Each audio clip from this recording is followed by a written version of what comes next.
perfect. Do I need to do a countdown at all? I already started recording. Okay, perfect. All right, thank you so much for joining the call. We are here tonight to talk about a contextual overlay in the area that's highlighted on the screen. Harwood Drive is really the center line, if you will, that most properties for this overlay are located on. It does jump up down Sheridan Road over to, is that Quarter? I'm sorry, I don't recall, or Preston rather. Anyway, I know these streets, y'all. It is Preston Drive. So I used to live, where I used to live is on the map there. I just didn't have that off the top of my head. So we have had 2 meetings so far, and this is our 3rd and our last public meeting that we'll have until we are in front of the Planning Commission and Council. And so I just wanted to have this last meeting at the community's request to make sure that everybody has had their questions answered. I know that there has been a lot of work going on in the background, a lot of door knocking by the neighbors. I did receive from Haynes a list of signatures and addresses, and that is fantastic. And we'll make sure that that gets put into the record as we proceed forward, should, of course, and I believe there's support for this. So I think that that's what we're going to discuss and hopefully get to the answer on, and then talk about next steps. But I guess what I'll first do, and I see that everybody's muted. I think after a year of COVID, we know to keep our lines muted, although the reporter on the health department call this morning did forgot his video to turn his video off. So thank you all for being considerate. And you hear my sense of humor. We will go ahead and just open it up to the group and see if you have any questions. You can either raise your hand, or I think because our group is not too particularly large, if you want to unmute and just identify yourself and jump in with any questions that you have. I think, and that could include if you want a more broad explanation than what I just gave. So if you'll let us know, then Matt and I will help as best as possible.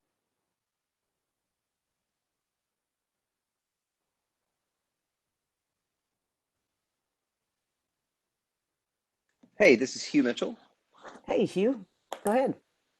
I live at 1400, and I would just like to talk. This is the 3rd meeting, is that right? That's right. Okay, we were unable to get on the last meeting.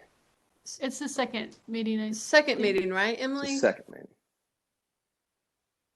My apologies, you guys. I thought it was the 3rd. Matt, if you say it's the 2nd, and we've got multiple voices saying the 2nd, my apologies for that. I think it is the 2nd. I think we did 3 when we did Quarter Drive. Got you. Okay. And we Okay, can great. do the 3rd one if this group would like to. So I don't mean I was unable to get on the previous call, and so I'd just like to talk more about this. You know, the outline that I received was, you know, about the details of the contextual overlay, but I just kind of like to know, like, how this came about. You know, what is going on? Sure. No, that's great. And so what we'll do is we'll go ahead and just jump right in with what, and thank you for that. So Matt, why don't we go ahead and explain this? I don't know, it looks like you have the FAQ document there on your screen. Do you want to, let me first tell the neighborhood that this is something that has been requested by neighbors in and around this location. And we've successfully put 2 contextual overlays in place for both of those locations. This really is adjacent to that. There'll be a little bit of skipping over. And Matt, I don't know if you can pull up those other contextual overlays while we're on the call here or not. But in a nutshell, this is about making sure that the neighborhood property owners have a bit more control as compared to what they have had in the recent past. One of the big things I heard on the campaign trail, and I continue to hear in office, is that we want development to happen for us rather than to us. And the contextual overlay is one of the tools that's available to help homeowners have a bit more say, or control rather, once the overlay is in place, to have a bit more control over what's going to be built in their area. Matt will run through those particular details in just a moment, but this came about due to the nearby areas where it got put in place. It was very successful in those locations, and they were a bit smaller than this footprint, and the number of parcels can be adjusted. One of the pieces that Matt will probably touch on is that it does have to be an entire block face. So he'll explain what that means. So when we think about the boundaries for this, originally it was larger based on what the neighborhood, I believe Haynes Motzinger was the first person to come to me and say, what is this? Tell us more. How does it work? Here's what we think we have in mind as far as geography. And then she started getting together with the neighbors, and from there, I've heard from the neighbors. We've got over 25 signatures representing more than 20 of the properties in the area. And there seems to be, good support for this, as there was on the prior two. So what it means from a practical perspective, before Matt gets into really technical things, is we have a lot of tall skinnies that are being built that tower over some of our small brick ranches or small brick cottages in the neighborhoods. And people are tired of having those huge homes looking down on their homes. And so people want to have a bit more control over what can be built. The contextual overlay is one of the tools that we have in our toolbox. It's one of all the different overlays that are available in the city, and there's just, I think, 4 or 5. This is the one that really will accomplish what it's least invasive, while it also gives guidelines and some restrictions, but it's not nearly as restrictive, for instance, as a conservation overlay or an historic overlay, which we have throughout the city as well. So with that, I think I'll go ahead and let Matt then run through the technical specifications of this, and then we'll open it back up for Q&A. On the parcels that you said you have 25 signatures, my name's Chris Templeton. I live across the street from Hugh, and had he not told me about this meeting, I wouldn't have had any idea about it, because I live on McKinnell, but my lot used to be a single lot that's on Harwoods that 2 homes are on now. And I've certainly not had anybody knock on my door or send me any notification about any meeting. So that's the first thing that kind of troubles me. But then secondly, I'm curious to know, of that 25 signatures, what's the total number of parcels that are included in your map that you show? Because like I said, mine is shown as 1 lot, but it's actually 2 lots. So I'm curious what percentage those 25 signatures represent. Thank you, Chris. I think Matt so those signatures represent, I believe it was 20 or 21 residences, as I looked at the list when it was sent to me last week. And Matt and I were just, let me also say that I'm terribly sorry I didn't, the purpose of this meeting is to make sure that the word is out there.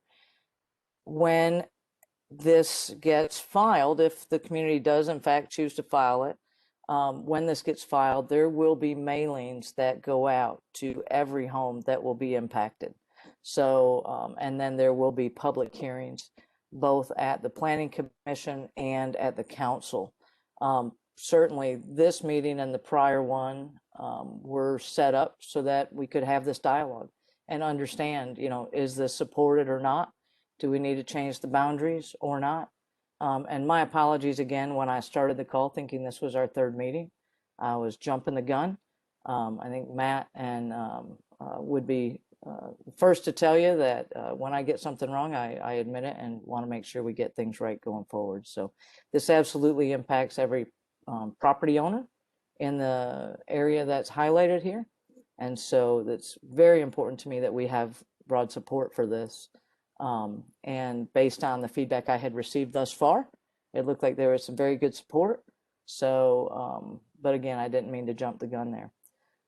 So, and it is certainly very difficult to get the word out to every single household without those mailers. So I'm not sure. I don't personally do the door knocking on these things. We, just if yeah. it's helpful, and it's great to hear all neighbors with questions on the call.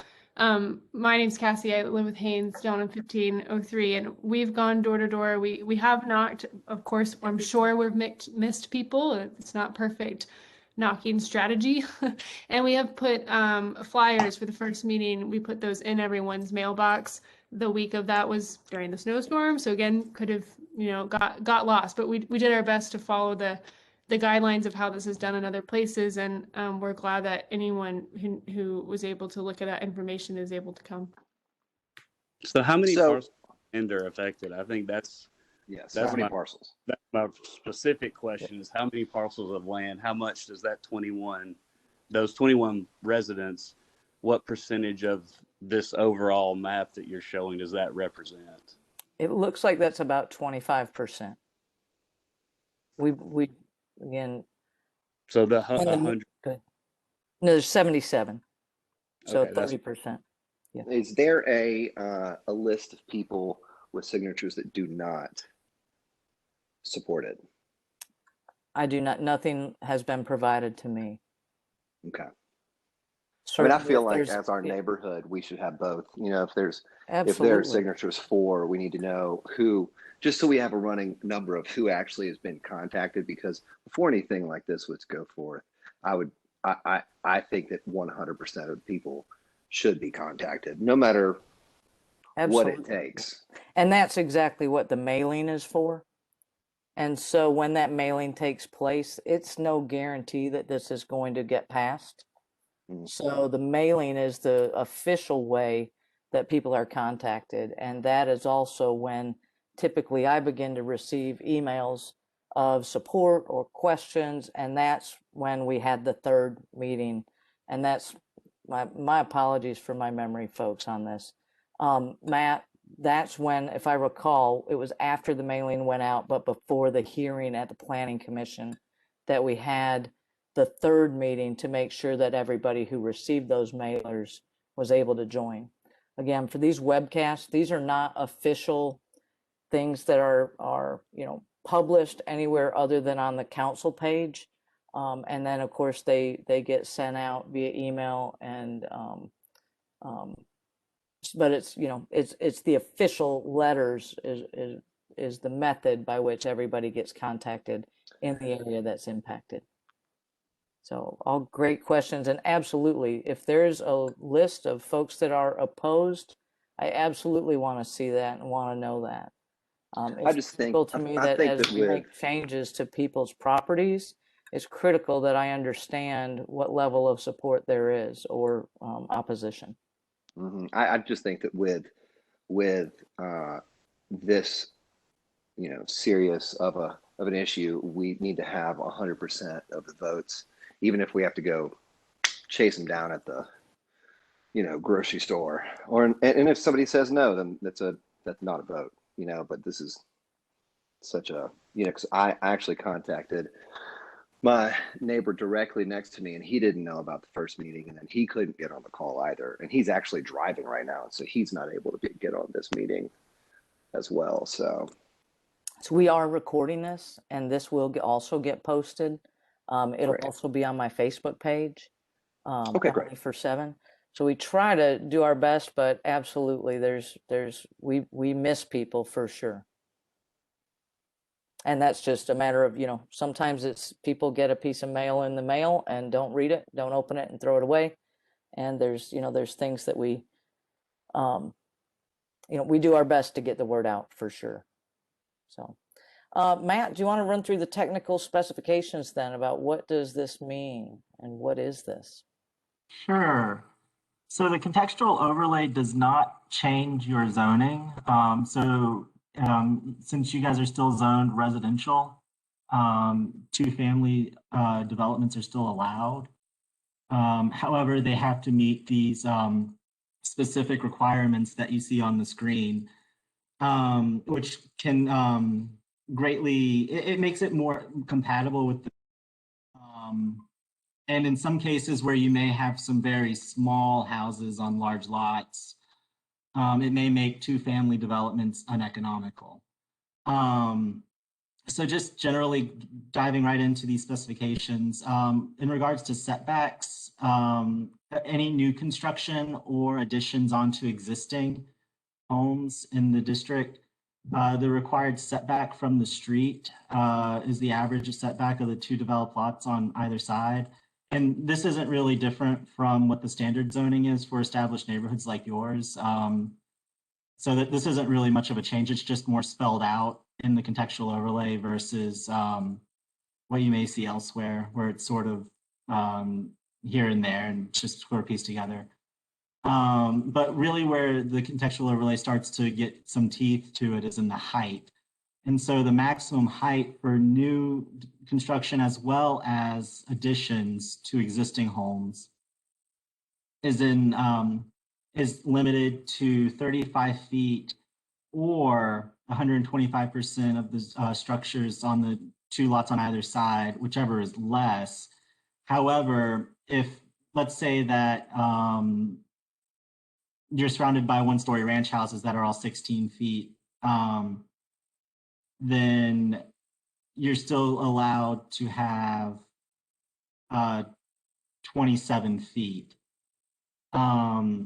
Which will allow for 1.5 stories. So, and I think that's where you see in some other areas. I know, I think Haynes mentioned development where somebody had done a horizontal property regime with two-family development and a contextual overlay, and they had some single-story homes on either side, so they were allowed to do 27 feet, and so they were doing 1.5 stories to get that, but it limits the height. So you don't really have, if you're a bunch of ranch homes, you're not going to have a 3-story home built right next to you. And right now in the standard R zoning districts, there is no actual foot limit on that 3 stories. So it could be 3 stories and 40 feet, 3 stories and 45 feet. It's whatever 3 stories may be. Here it gets capped at 35 regardless, or at 125% of the average of the 4 closest lots. The other thing that has a bit of teeth is in the coverage. And the coverage is the footprint of the house. So what it actually covers on the ground. And so that limits it to 150% of the average coverage of the two closest properties on either side. And it does not include detached garages or accessory buildings. And so the example they give is if the average coverage of the abutting lots is 2,100 square feet, the maximum coverage of 3,150 square feet is allowed. And so generally, if you have a 2-story home that is 2,000 square feet, where you have 1,000, the footprint is likely to be closer to 1,000 square feet. And so your coverage would be about 1,000 square feet, give or take. It would depend on how it's actually designed, but that'd be a rough average if it's a 2-story, 2,000 square foot home. And then, so the height and the coverage are like the two major limiting things to regulate the size of new construction, as well as major additions and additions onto existing homes. And then at the bottom, you see some other requirements. If there's an alley, access will be from the alley. There's no alleys in this proposed overlay district area. Corner lots, access will be within 30 feet of the rear property line.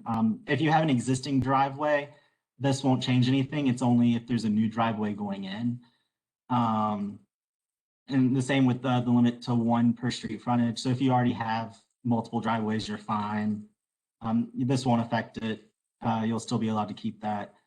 The same thing with driveway width. If you have an existing driveway that's already maybe 16 feet wide or 17 feet wide, they're not going to make it more narrow. It's just for new driveways. That would be restricted to 12 feet in width.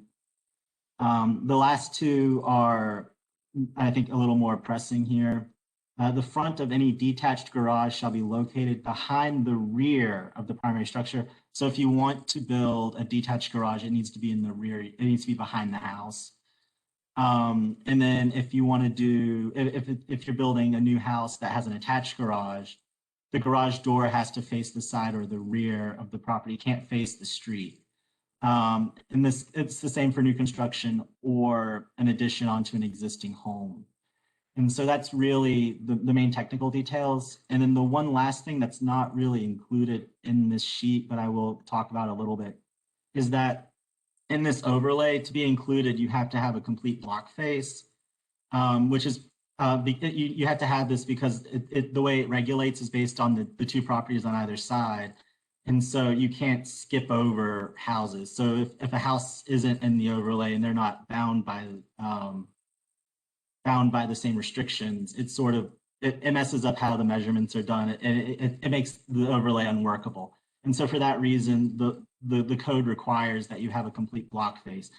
And so I don't know if you can see my cursor on the screen, but so for example, a block face is generally the collection of lots that face the street from street to street. So if you look here, the block face along the east side of Harwood Drive, north of Sheridan, would go from right here where my cursor is, which is the second lot in from Porter Road, all the way down to the corner at Sheridan. The corner lot at Harwood and Porter is excluded because it faces Porter Road. So that's a part of the Porter Road block face and not the Harwood Drive block face. And to the similar end, if you go to the west side of Harwood Drive, that block face runs all the way in from the first lot in from Porter Road all the way down to the corner with McKinnell Drive. So all of those lots have to be included for this block to be included. And so that's an important consideration when you're getting support for something. It's not like a down zoning where you're going from R to RS or something like that, where people can opt out and we allow people to opt out. In this one, it's sort of all or nothing on the block face. So you need to have everybody on board with it for them to be included. And I think with that, I'll turn it back over to Emily. Thank you, Matt. I'm wondering if you could share allow me to share my screen. I know that there is construction at 1237 Preston, which is at the corner of McKinnell. All right, thank you. If everybody will bear with me, I'll get this pulled up here.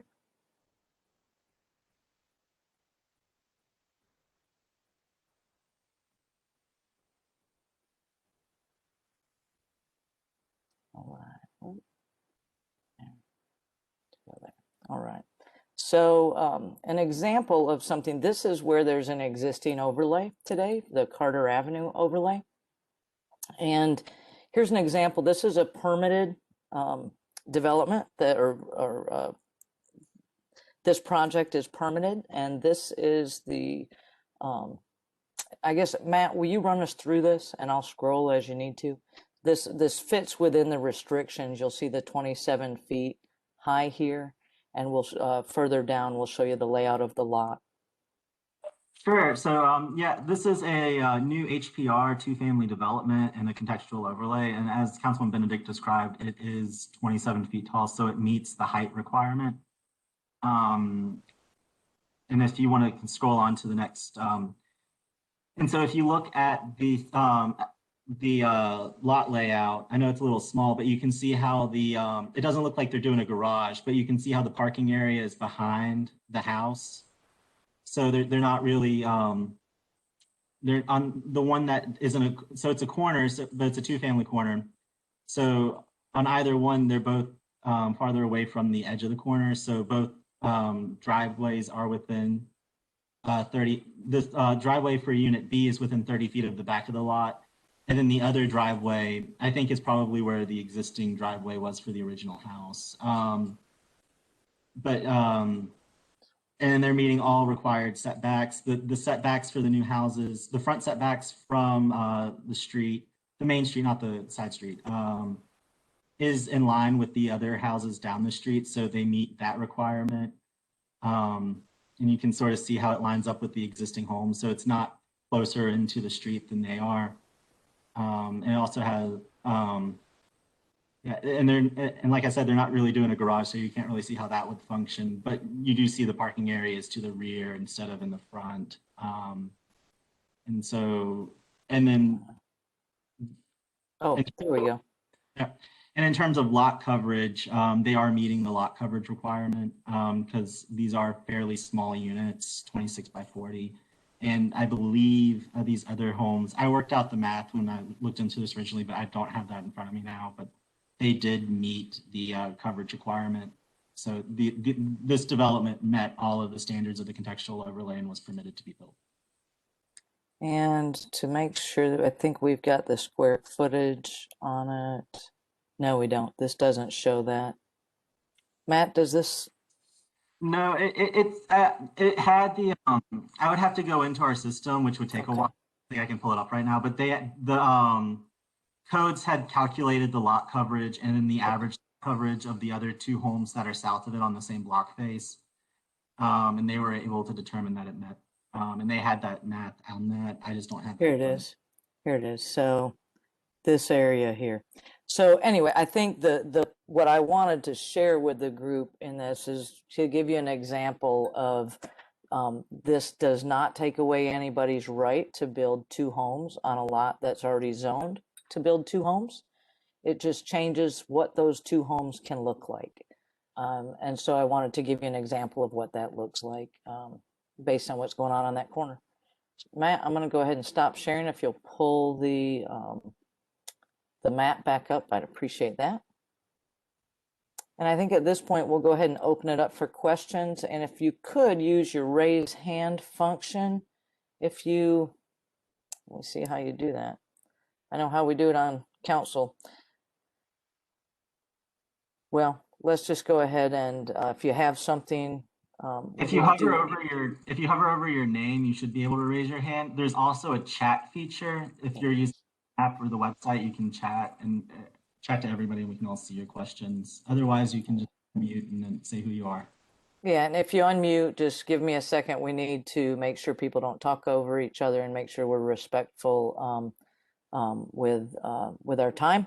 I do see one hand in the queue right now. So Haynes, it looks like you've got your hand up.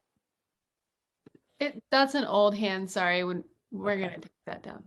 All right. M. Mitchell, your hand is up. Go ahead.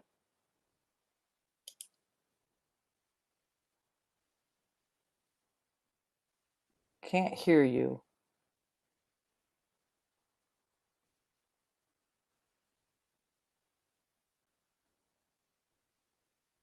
I'm not sure who that is. M. Mitchell, you're recognized. I actually think that is my dad. We own these two lots together. This is Hugh, by the way. Okay. All right. Gotcha. Hi. Sorry. No worries. I'm used to the video with our sales meeting calls. I'm so sorry. No worries. No worries. Let me. You know what? You guys go ahead, and I'm sure he'll raise his hand again. I would like to know, kind of like, so this has been proposed. Is this a stock contextual overlay that is the same for everybody, or did people sit down and draw this up themselves? So the contextual overlay is a standard overlay that was passed back in, I think, 2014. It cannot be altered. What's in the code is in the code, and if you want to adopt it, you can, and if you don't, you don't. You can't really modify it at all. But you can. But the boundaries, I think, Hugh, is your question about the boundaries of it? Yeah, I mean, and here's my main concern. You know, I'm not a wealthy person. I'm invested in another property in this neighborhood for rental. And, you know, I like living here. And I mean, I've lived all over now. I've been here since 2006. And, you know, what happens if I get married and I have a bunch of kids and I have to tear my house down and build a bigger house? What if I want to build one larger house on my lot that is that I can't build a big enough house for my family because the house next door to me is a ranch? You know, that's my one question. And then my second real concern is the height, because I do live next door to, you know, a ranch. I mean, mine's a ranch too. I love my house, but things change. Yeah, great questions. I think, Matt, you want to, first of all, I will say, Hugh, things absolutely do change. And this is something that stays around after you, after me. So that's also why we want to make sure we get this right. Matt, will you talk about, so it looks like the parcels on the corner there, I think, are both zoned for 2 families. So hypothetically, if Hugh had the corner lot, well, let's say the one that's in from the corner there on Preston near Sheridan. If he had that lot and he's able to build 2 on it, but there's a single family on it right now, what would the footprint be allowed if he wanted to put another single family on there rather than building 2? I wouldn't know without going in and actually measuring what the footprint is. I apologize. But it would be limited to, which one are you on? It's Yeah. 1402. I'm on the corner at 1400, and the one next to me is 1402. And I do believe that it is 1,100 square feet or 1,200 square feet. I don't. The house. Okay. Yes, the house at 1402. Which side of Preston? I'm sorry, I don't have the address in front of me. I'm sorry, I'm on Harwood. Oh, I'm sorry. It's okay. I'm at the corner of Harwood and McKennell. Harwood and McKennell. Yes, I'm at 1400, and the house next door to me is 1402. And I do believe that it's, 1,100 square feet. I think something like that, maybe 1,200. And so that's my question. Yeah, I would have to dig in a little bit. I don't have parcel view and all that in front of me. I'm sorry, I wasn't really prepared to do like lot by lot. And Matt, I think I don't mean to do that. I'm saying in a hypothetical, if somebody has a 1,500 square foot home on a lot where they're allowed to build 2 homes, but they decide that they just want to build 1 new home, are there restrictions to the size? Is it only allowed to be 1,500 square feet, or does it have to follow that 120? Like, what are the rules and regulations around that? So the coverage is the coverage, whether it's you build 1 home or 2 homes. So you have the same amount of coverage allowance, which is 50% of the average of the 2 homes on either side of you, or 2 homes north, just depending on where you fall at the corner. So I want to slow down there just because I like to go slow. No, you're good. You're doing great. So if my house is 1,500 square feet, and then on the house one next to me is 2,000 square feet, and the other house is 1,500 square feet, does that mean I could build 1,750 square feet? Is that right? And I'm putting you on the spot with math here. Which is not necessarily my thing to be put on the spot about. I guess what I'm getting at here is that today, if I wanted to build a 3,000 square foot home on that lot, there's no restrictions. Would I still be allowed to put a 3,000 square foot home, basically double the size of my home, but just 1 single family home? In a hypothetical. Yeah. So in that situation, if your neighbor had 2,000 square feet, and then their neighbor on the other side, you're at the corner, and then your neighbor to the street had 2,000, and the neighbor past them had 1,500. The maximum coverage that you could have would be 2,625 square feet. And so that would factor in. So if you already had 1,500 square feet, that means that you could add about 1,100 square feet of lot coverage. And then you can always go up too. So like, even if your neighbors are ranches, you're still allowed to go up to 27 feet. So you could be able to do another half story or something, which could get you some more square footage on top of that as well. And so there's no way for us to customize this contextual overlay for our specific. Yeah, you cannot adjust the text of the overlay. Okay. Matt, will you pull the map back up, please? Thank you.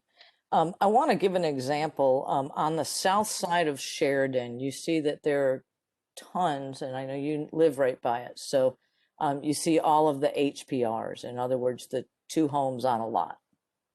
If that community, if those homes wanted to put a contextual overlay in place, the context of their homes are tall 2-story homes.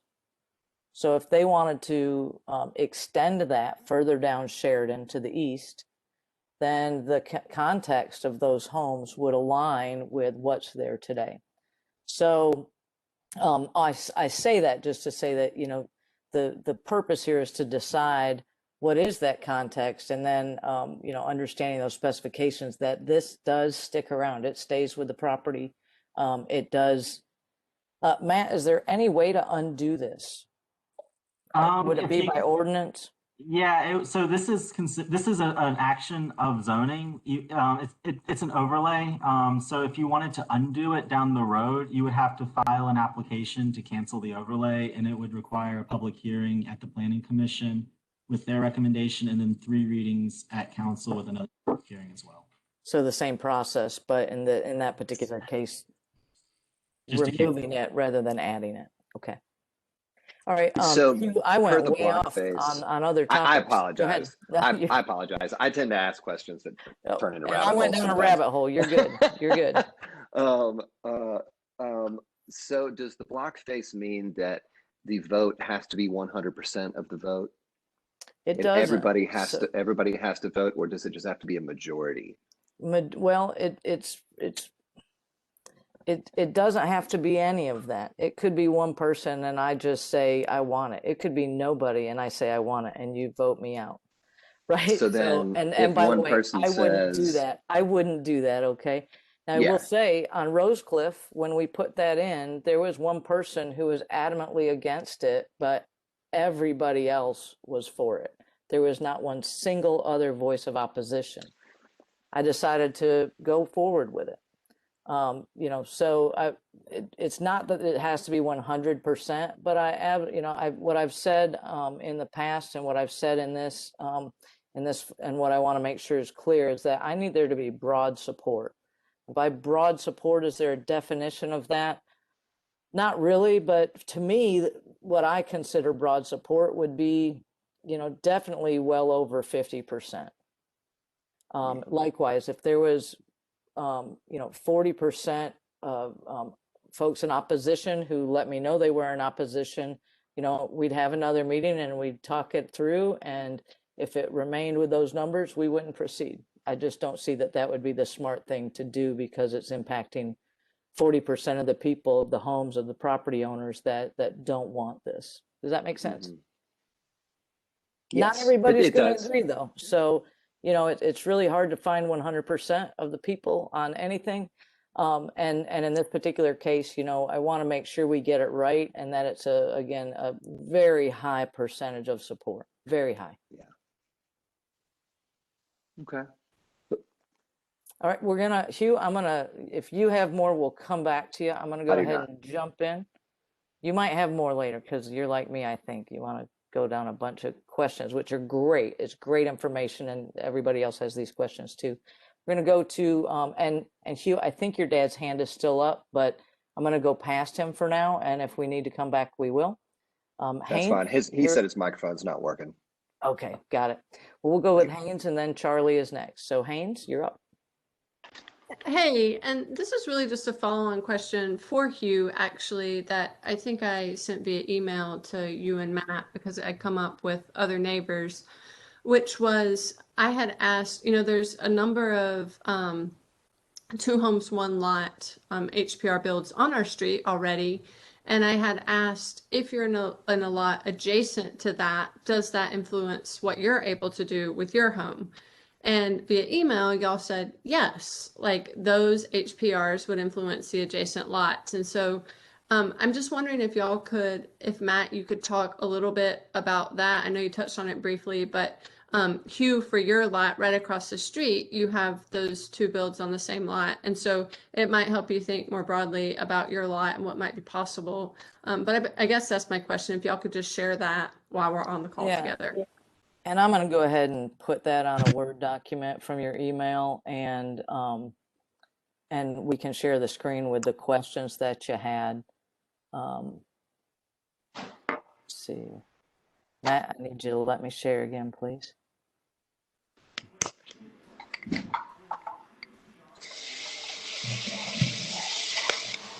Look at this one. All right. So here's the question, by the way, about the house we just spoke about at the corner of Preston and McKennell. But this is, say there's two huge box homes next to one of the traditional smaller homes under the overlay building restrictions. With the future building permissions for the traditional smaller home be dictated by the large adjacent box homes, would the large box homes be excluded? If the large box homes aren't excluded in the overlay, it seems like we'd eventually just have a domino cascading effect wherein the new builds are still huge, they just gradually get smaller. Matt answered the bulks. Matt, I'm going to let you read that and answer that, if you would, please. And I don't know if this is the full answer, if you want to expand upon it. Oh, no, that's essentially the full answer. We treat all lots the same, whether it's one family or two family. And so because they do, once they're constructed, they become a part of the context of the neighborhood. And so when we look at Drive, those existing two family constructions are a part of its context now. And so the bulk standards for each lot are based on the two adjacent lots on either side of it on the same block face, regardless of the size of those homes or homes on the lots.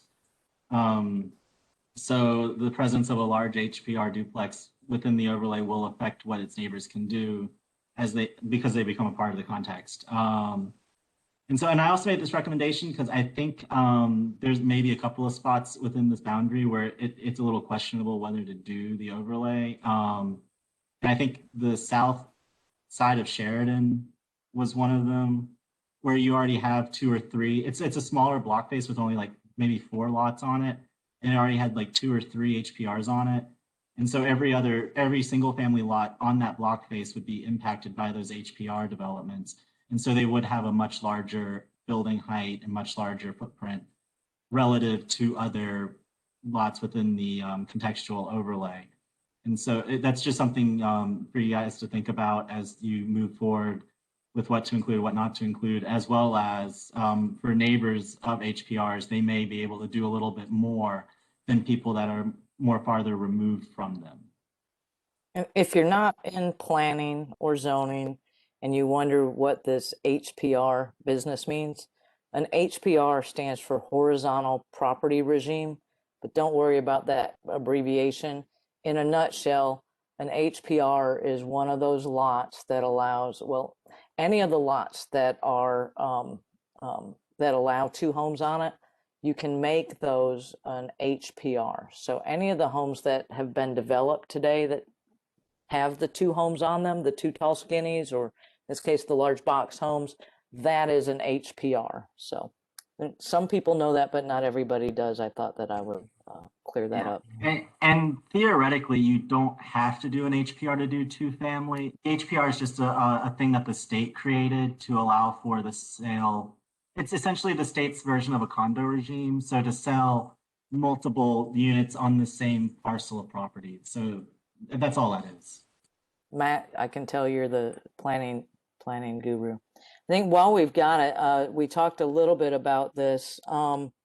Somebody had, or also this was a question about once this, how does this process work? So this is getting the cart ahead of the horse a little bit here, but just so you know, once we get, if we walk away from this meeting or, you know, in a week, people want to give me information and let me know, is there, isn't there support, and just touch base with me outside of a meeting, email or a phone call to me to just say, here's where we are. Then, you know, we may come back together. I may send out and, you know, put it on my Facebook page to help and post it within the Inglewood page on Facebook as well. And email it out to my email list. If there is support for this, then we will file it. And once it gets filed with the Planning Commission, if the Planning Commission makes a recommendation, then it becomes pending legislation. And typically in this case, you'll see that the bill is sometimes introduced at council prior to being heard at the Planning Commission.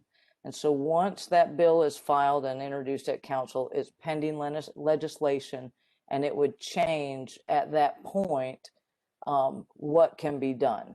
It doesn't necessarily halt things, but it puts things on hold until a decision is made whether there will or won't be an overlay. And with that, I think I'm done with anything that I have to share. So Matt, I'm going to turn it back over to you. And the next question we have is from Charlie.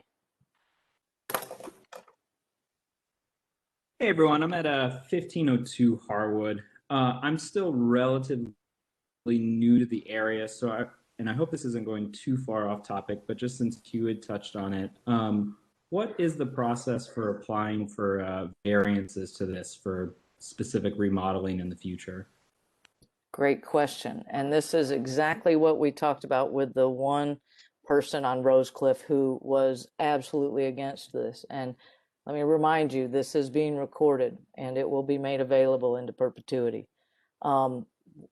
If you want a variance from this, if we go through with this and there's wide support for it, but there's the one holdout or a couple of holdouts, or even if you just later, the property gets transferred and you want a variance, first, always reach out to me or whomever your council member is and let them know that you have an interest in doing something different or filing a variance. And then we walk you through that process at the exact time. The question becomes, what is the variance? And therefore, would it be supported by the neighbors or not? Matt, will you walk through the actual step-by-step? Sure. So the variance process for a contextual overlay is the same as any other variance process. You would go to codes or their website, fill out a variance application, put on all the required information. I think they'll probably require like a site plan and the application fee, a statement for hardship. You have to show why you need this variance. And then once you turn that in, then codes will review it and they'll put you on the docket for the Board of Zoning Appeals. And then the zoning examiners will make a recommendation on whether to approve or deny the variance. And then you will present, and that'll all come out and be presented at the Board of Zoning Appeals hearing that you would attend. And then you would get to say why you want the variance. You would be able to show community support, council member support, and all of that if you had it. Conversely, if you don't the council member, you don't reach out to the community, they can also come out and speak against your variance proposal. So it's always important to get council member and community support before you dive into a variance process. But then the final say for the variance is at the Board of Zoning Appeals. And so they would either vote to grant the variance or vote not to grant the variance. And then if you disagree with the Board of Zoning Appeals' decision, you can appeal that decision to Chancery Court. So, and in a nutshell, Charlie, so that's the nuts and bolts of the process. As I said, and as Matt just said, the very first step that you should always follow if you need any zoning change or something is to contact your council member and explain, what it is you're looking to do. And if you want to, build I mean, it just depends on what you want to do and what that variance might be. And I have, if there's, support by the neighbors immediately around you, sometimes, I had somebody that built a structure, they built a garage behind their house and it was taller than they were allowed to put, but it was on a dead end street and it was on a lot that sloped downward. And it had already been built by a contractor who didn't understand the rules. Shame on that contractor. By the way, if I'm that homeowner, I'll never use them again, right? But I drove by the property, I looked at it, and I didn't see any reason why it looked out of place. That was an after the fact piece. Nonetheless, that constituent contacted me and said, hey, we're in this pickle.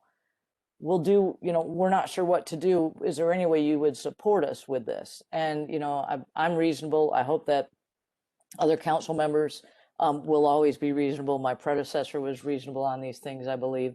And so, if it's a reasonable request that, again, fits generally within the context, that's something that, I'm not going to say hard and fast that I will support it, but generally speaking, if it's something that is attractive and it looks good to the neighborhood, then I'm going to support something like that. And I will say, even though the Board of Zoning Appeals can do whatever they decide, that's the authority they've been given.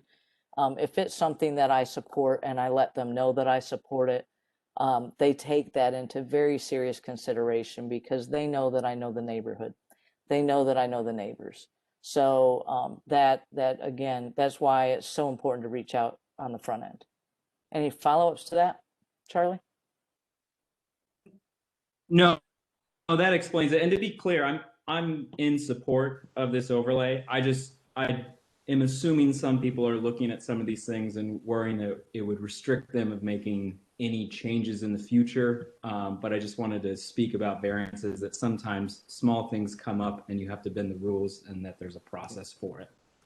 Thank you. And, and I will say that, I wouldn't be in support of every single variance that somebody approaches me with. But again, if it meets the general criteria that it looks good to the neighborhood, the neighbors aren't opposed to it, and it doesn't have to be all the neighbors. It doesn't have to be this big, but if there's, general support for it, then I don't see a reason not to support it also.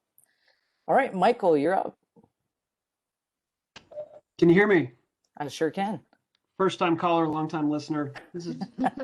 This is Michael Rennie at 1316. I just wanted to say how much I support this and hope that if there is any people who might have hesitation that they might come around. One thing I love about our street is how quiet it is.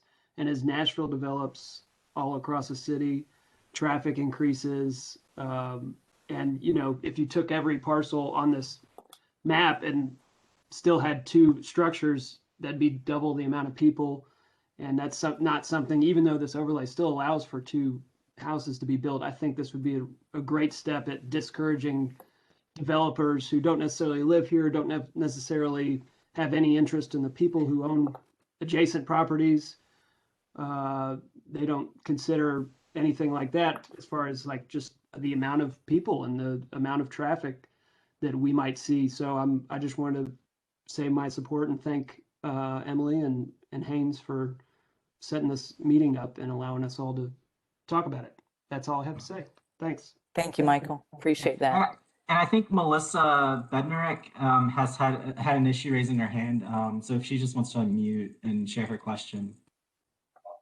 Oh, no, I'm good. Thank you, though. That was an accident. Okay, no problem. All right, so I do like to be respectful of everybody's time. I think we've covered a bunch. I'm gonna go ahead and I have go ahead, Michael. This is Chris Sorry? Temple. Oh. So on the map, my question here, the McKinnell Drive, if you look there on your map on McKinnell Drive and Harwood where it intersects, if you move your hand, the pointer right back to that lot right there on the left, the southwest corner right there, that second house to the left is where I live, and my driveway actually accesses McKinnell Drive, and I have no access to Harwood Drive. So would that exclude me from this overlay? So in this instance, it would not, because you live in a horizontal property regime. So you share that lot with the house in front of you. And the way that the lot is oriented, it's oriented to Harwood, and the traditional orientation of that is Harwood. So that's why you would be included. The orientation is actually the front of my house, McKinnell, but the only thing that faces Harwood is the side of my garage. But does the other house on the lot face Harwood? Yes, their driveway is on Harwood. And then that's why the lot is included on the Harwood Drive block face. It was Okay. Originally, Chris, it was a Harwood Drive property. And when that was built, the city must have allowed a variance to give the driveway access to McKinnell, because normally even on corner lots, oftentimes, with corner lots, it varies. Oftentimes the planning department says it's okay to move the driveway so it's one on either street. That does happen on corner lots some, but because the lot was originally a Harwood lot, that's the reason why it's included. And Okay, it's well, part of that block face. And I would just, I've recognized there's varying opinions on this, but I would be opposed to this because I feel like with the tax hike that we just experienced, I know that was a significant increase for this household. And that with this, to me, if you come 5 years earlier, it might be prudent, but where we are now, it's a hodgepodge of some big homes, some small homes.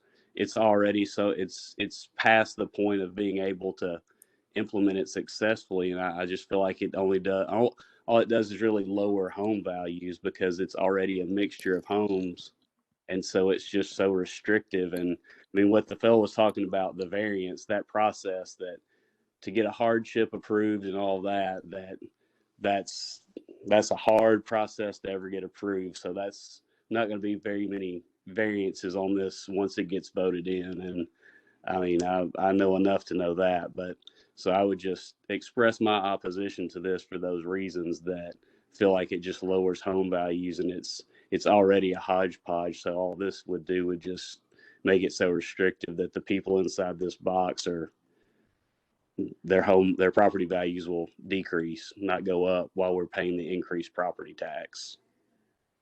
Chris, I appreciate your opinion. That's important for me to hear. So I really appreciate you sharing that with me. Some of the things that you said, I think it's important for folks to consider. I do think I've heard from some folks that this actually will improve their property value because they think that it's, so anyway, they think it's going to improve their property value. So, it just depends. Property value is in the eyes of the beholder.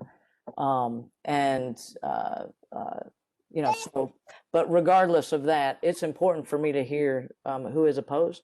I also want to make sure the community and everybody on this call, especially, but that the community knows that, we're going to agree and we're going to disagree about different things, but we're all neighbors. So I want to make sure that we always still are respectful and understand that we don't always agree on things. So we had some hands come up. Chris, you got folks ready to talk. So, and I appreciate that. Is the more I hear, the better. Michael, and then Hugh, and then Catherine. So Michael first. That must have been a mistake. I didn't mean to raise my hand. Sorry. All right. Hugh, you're up. Hey, I feel like we already know each other so well. I think that I would like to voice my opposition for it too. And the main reason is because, this is the largest investment that I have. And if there's any chance of hurting that investment, I think I'm in opposition to it. And the main reason is because, again, I don't know what's going to happen in the future. And I don't know how the neighborhood's going to move. I don't know what's going to happen with my life. And I would hate to have to leave this beautiful area if I needed to build a larger house for my family than what is available to me over this because of this contextual overlay. And also we can't see the future. And so I just think that anything that affects our property value in such a risky way, when it's so important to me, I think that I would have to be in opposition of it. All right. I appreciate that. Yeah. Thank you so much. Again, it's important for me to hear this. And I would also want to chime in real quick. Oh, sure. I also think we should have a block party this year. Hugh, you're the organizer. Just throwing it out there. You're the organizer now. Plus you raised your hand, literally. So one of the things we can also do here is change these boundaries based on community feedback, right? This is the boundary that's been proposed. Somebody mentioned it going down McKennell. We already pulled that back I don't remember the reason Matt was engaged with that. And so again, we can change these boundaries to see if we can get it to just the people who do support it, and make sure that if people are opposed, that it doesn't affect them. So that is another possibility for us. Catherine, you're up. Hey, Emily, how are you? Good, and you? I am doing well. I'm sorry I joined late. So I wanted to respond to we already have a hodgepodge of houses. And in fact, I believe we do have a hodgepodge of houses and it looks horrible. I live on Preston, and when I look across the street, I see 1, 2, 3, 4, I think maybe almost, is it 6 or 8 houses? There's no theme to the neighborhood anymore. And even when my sister comes over from Brentwood, she'll comment. She's like, this area nothing goes together anymore, and it just doesn't look good. Neighborhoods typically have theme to keep, the integrity of the neighborhood, and allowing these homes, which no offense if you live in one of them, they're not that attractive.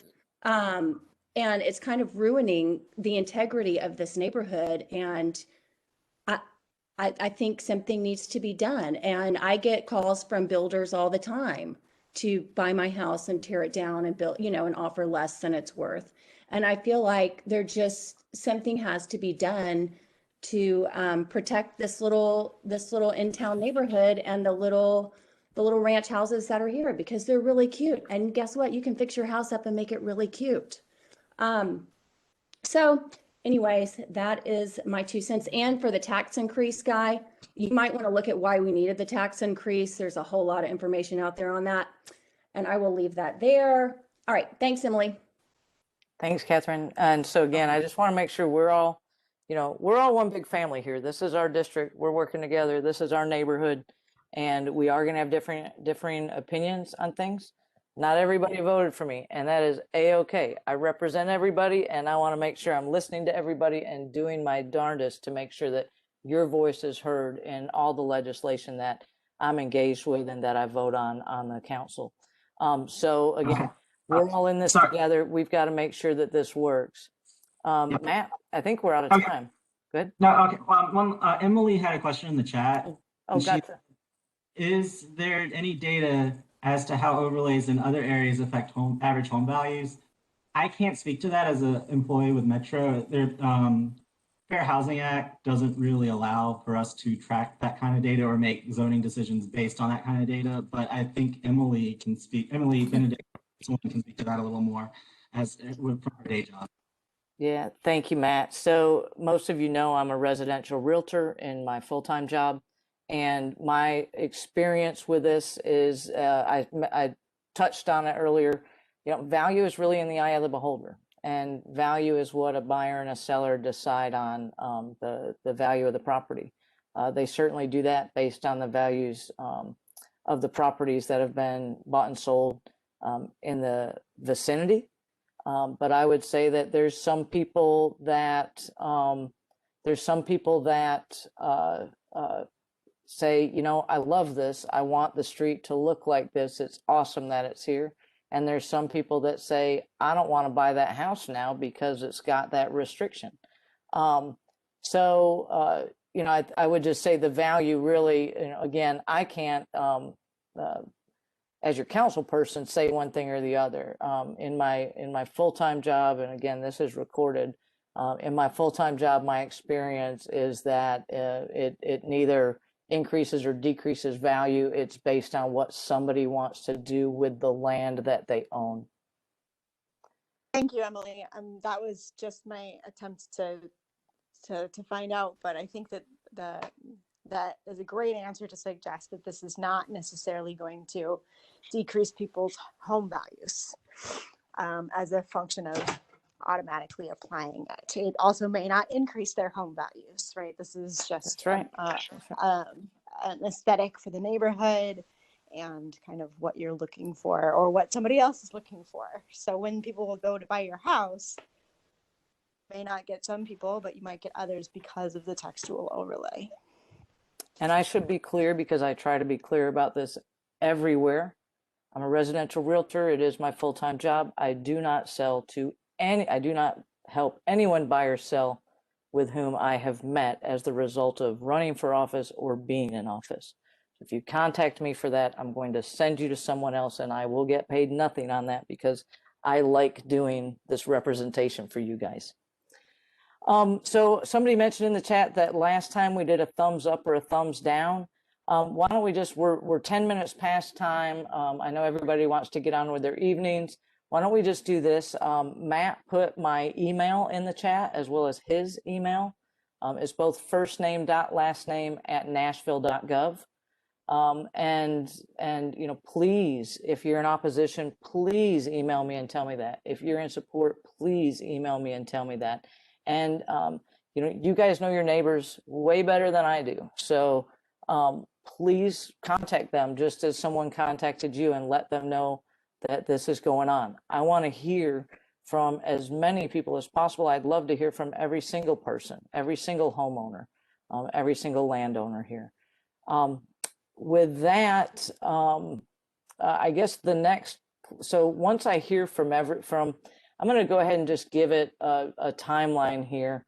Why don't we've got actually an extra week in this month. Why don't we just say by the end of the month, by the 31st of March, please send me your support or your opposition to this.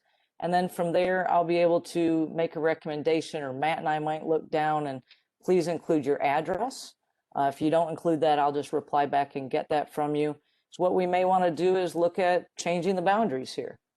We may want to look at abandoning the idea altogether, or we may want to look at keeping it as it is and proceeding forward. So that's up to you guys to tell me. And once again, my email is emily.benedict@nashville.gov. If everybody has a pen, I'll give you my cell phone number right now. You also are welcome to call or text me anytime. If you're ready, it is 615-585-1258. 615-585-1258, emily.benedict@nashville.gov. I really appreciate your engagement on this. I'm glad that you joined and voiced your concerns and asked great questions. And I look forward to continued dialogue. From a next step perspective, once I hear from everybody before the 31st, Matt and I will reconvene. If it looks like this is the way to go, then we'll go ahead and file it. I think what I'm hearing is that it might not be that we might want to change some boundaries, but I think we'll see. And you know, if needed, we'll have another meeting based on what those boundaries look like if that changes. If things look like we're good to go as it is, then that legislation will get filed. Everybody will get a mailer. The process from there takes about 8 to 10 weeks. So this is not an overnight thing. And you will have plenty more opportunity to voice your opinion throughout that process. Nothing is set in stone until it passes the final and third reading at Metro Council. Okay. With that, we'll wrap it up. And again, this meeting will be posted on my Facebook page, and I will email it out. And I look forward to talking with everybody soon. Thank you so much and have a good evening. Thank you.